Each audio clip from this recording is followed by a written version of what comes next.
Trinamool councillor ঘনিষ্ঠ দুষ্কৃতী নেপালি গ্রেফতার। মঙ্গলবার সকালে খড়দহ ও কামারহাটি থানার যৌথ উদ্যোগে গোপন অভিযান চালিয়ে উদ্ধার হয়েছিল আগ্নেয়াস্ত্র সহ প্রচুর কার্তুজ। এই ঘটনায় অভিযুক্ত হিসেবে দুষ্কৃতী নেপালির নাম উঠে এসেছিল। সোমবার সকাল থেকে পলাতক ছিল নেপালি। পরে মঙ্গলবার বিকেলের দিকে মৌলানা সেলিম রোড থেকে পলাতক নেপালি ওরফে নাইম আনসারিকে গ্রেফতার করে পুলিশ।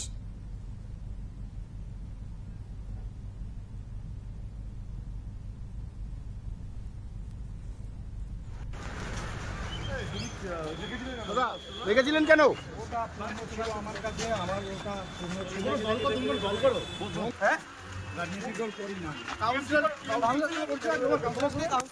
পানিহাটি পুরসভার ৬ নম্বর ওয়ার্ডে বসবাসকারী কুখ্যাত দুষ্কৃতী নঈম আলী ওরফে নেপালের বাড়িতে ২ থানার আধিকারিকরা গোপনে অভিযান চালায়। অভিযান চালিয়ে নেপালের বাড়ি থেকে উদ্ধার হয় দেশি বিদেশি আগ্নেয়াস্ত্র সহ প্রচুর পরিমাণে কার্তুজ ও গুলি।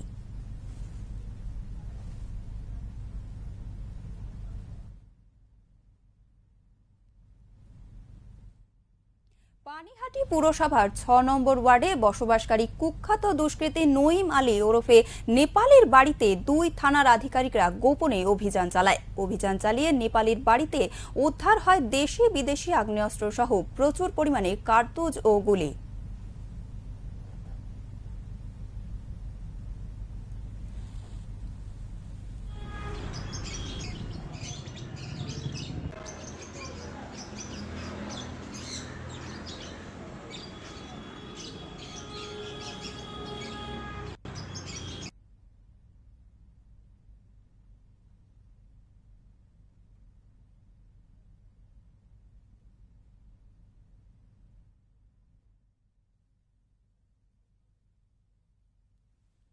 পানিহাটি পুরসভার ৬ নম্বর ওয়ার্ডে বসবাসকারী কুখ্যাত দুষ্কৃতী নঈম আলী ওরফে নেপালের বাড়িতে ২ থানার আধিকারিকরা গোপনে অভিযান চালায়। অভিযান চালিয়ে নেপালের বাড়িতে উদ্ধার হয় দেশি বিদেশি গুলি এবং কার্তুজ।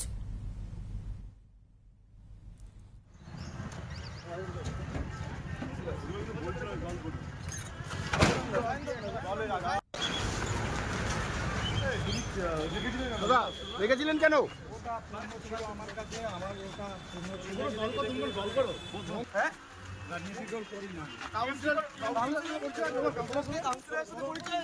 সরাসরি চলে যাব প্রতীতির কাছে। প্রতীতি, আমি জানতে চাইবো যে এই যে নেপালি যাকে পুলিশ ইতিমধ্যে গ্রেফতার করেছে, এই নেপালি কাউন্সিলর ঘনিষ্ঠ বলেই কি পুলিশ ফাঁকি দিয়ে চলেছিল এই অস্ত্র ব্যবসা?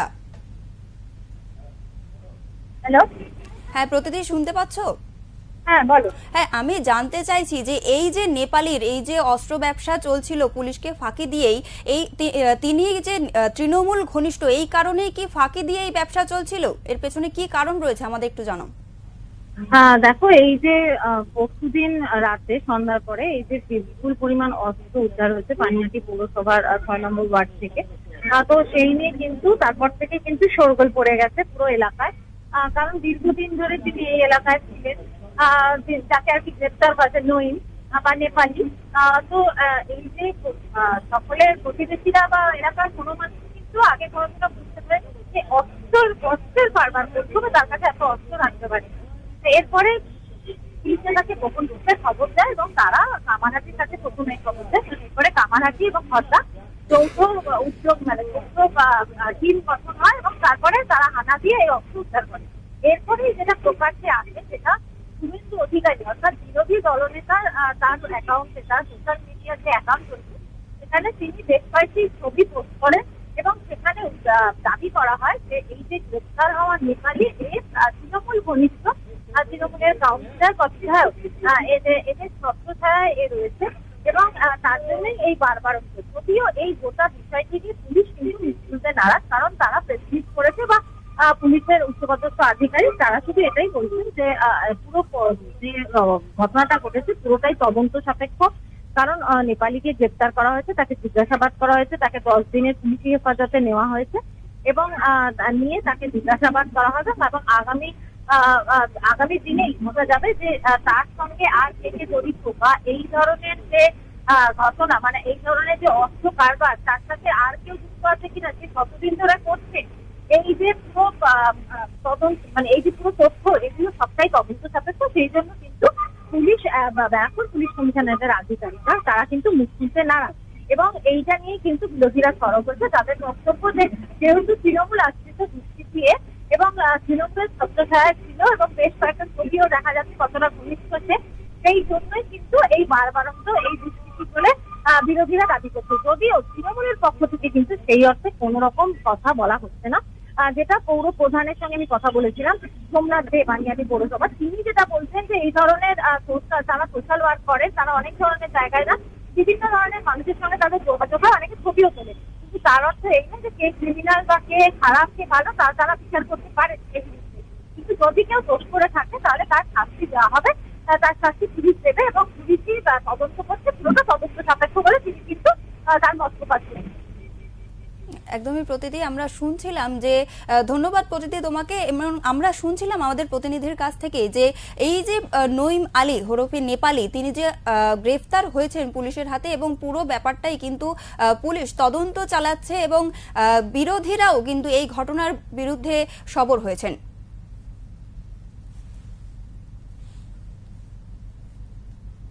নেপালের প্রসঙ্গে প্রাক্তন সাংসদ অর্জুন সিং বলেন, নেপালি এই অস্ত্র ব্যবসার সঙ্গে বহুকালই যুক্ত, পুলিশ আগে কেন গ্রেফতার করেনি সেটাই প্রশ্ন।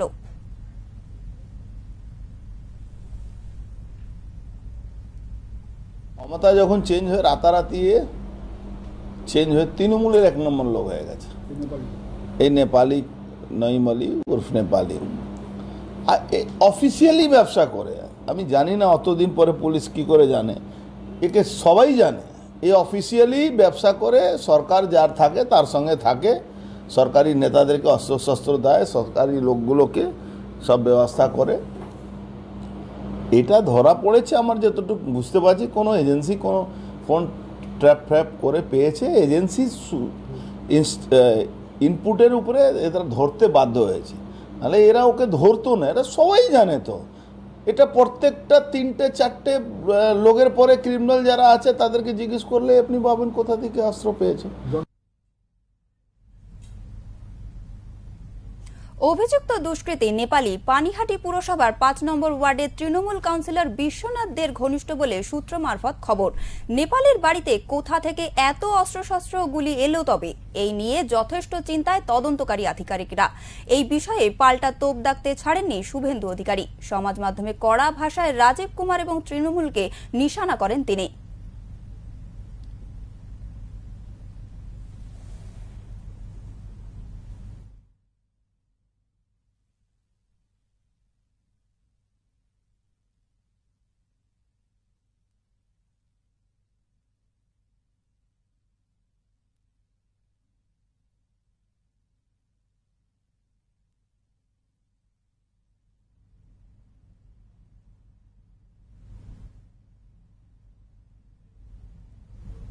পুলিশ জানিয়েছে উদ্ধারকৃত অস্ত্রের মধ্যে 4টি দেশি পাইপ গান, 4 রাউন্ড 8mm কার্তুজ, 5 রাউন্ড .38mm গুলি, 3 রাউন্ড 7.62mm এবং 0.318mm কার্তুজ কিন্তু উদ্ধার হয়।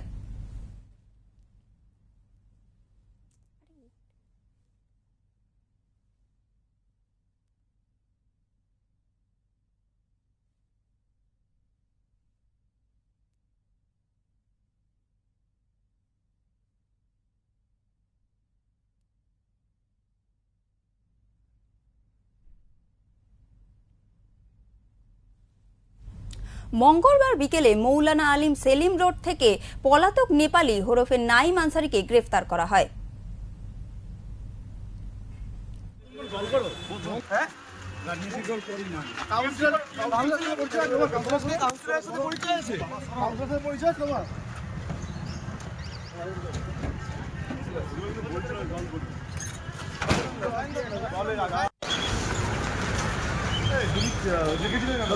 দেখেছিলেন কেন? সন্ধ্যায় উদ্ধার হওয়া অস্ত্র সম্পর্কে এদিন সাংবাদিক সম্মেলন করেন ব্যারাকপুর পুলিশ কমিশনারের ডিসি সেন্ট্রাল ইন্দ্রবদন ঝা। তার দাবি, গোপন সূত্রে প্রচুর অস্ত্র মজুত রাখার তথ্য পায় কামারহাটি থানা। তারপর কামারহাটি থানা ও খড়দা থানাকে নিয়ে একটি যৌথ তল্লাশি টিম তৈরি করা হয়। মৌলানা সেলিম রোডে নয়াবস্তিতে হানা দিয়ে একজন বাসিন্দার বাড়ি থেকে এই অবৈধ অস্ত্র উদ্ধার করে এবং পরে পলাতক বাড়ির মালিক নঈম আনসারীকে গ্রেফতার করে। তবে এই অস্ত্র কোথা থেকে আসলো আর কারা এই ঘটনার সাথে জড়িত তার তদন্তের জন্য ধৃতকে পুলিশি হেফাজতে নেওয়া হয়েছে, কিন্তু তদন্তের স্বার্থে বেশি কিছুই বলতে চাননি পুলিশ কর্তা। রোড নয়াবস্তি ওখানে গিয়ে একটি লোকের বাড়িতে রেড করে তল্লাশি অভিযান চালায় এবং ওখান থেকে অনেকটাই অবৈধ জিনিস উদ্ধার করা হয়, যার মধ্যে আছে আপনার 4টা country made improvised fire arms, 13টা লাইভ অ্যামুনিশন, একটা চপার, একটা কোরাল আর একটা তলবার। তারপরে জানা যায় যে এই বাড়িটি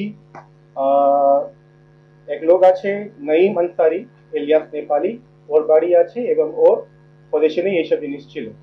রাতভর ধরে দু থানায় নঈম আনসারিকে ধরার চেষ্টা করে এবং সকালে নঈম আনসারি এলিয়াস নেপালিকে ধরে দেয়। ও কি রেড চলাকালীন পালিয়ে যায়?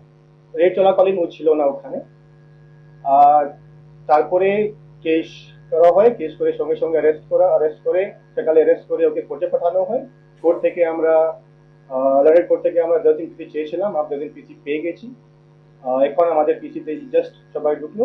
আমরা তদন্ত করে দেখবো কি এই ঘটনার সঙ্গে কোথায় থেকে আর্মস নিয়ে এলো, কারা দিল, কেন এর কাছে আর্মসটা রাখা ছিল, আর এবং কারা কারা এর সঙ্গে যুক্ত আছে।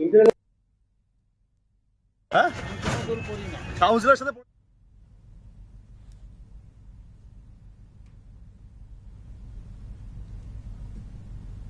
এরকমই আরো গুরুত্বপূর্ণ খবরের জন্য নজর রাখুন ওঙ্কার বাংলার পর্দায়। নমস্কার।